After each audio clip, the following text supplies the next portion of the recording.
എൻ്റെ സന്തോഷം നിങ്ങളിൽ കുടികൊള്ളാനും നിങ്ങളുടെ സന്തോഷം പൂർണ്ണമാകാനും വേണ്ടിയാണ്. ഇതാണ് എൻ്റെ കൽപ്പന.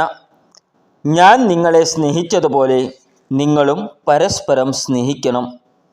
സ്നേഹിതർക്കു വേണ്ടി ജീവൻ അർപ്പിക്കുന്നതിനേക്കാൾ വലിയ സ്നേഹം ഇല്ല. ഞാൻ നിങ്ങളോട് കൽപ്പിക്കുന്നത് നിങ്ങൾ ചെയ്യുന്നെങ്കിൽ നിങ്ങൾ എൻ്റെ സ്നേഹിതരാണ്.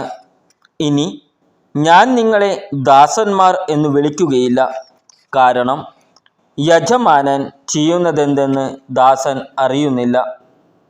എന്നാൽ ഞാൻ നിങ്ങളെ സ്നേഹിതന്മാരെന്ന് വിളിച്ചു. എന്തെന്നാൽ എൻ്റെ പിതാവിൽ നിന്ന് കേട്ടതെല്ലാം നിങ്ങളെ ഞാൻ അറിയിച്ചു.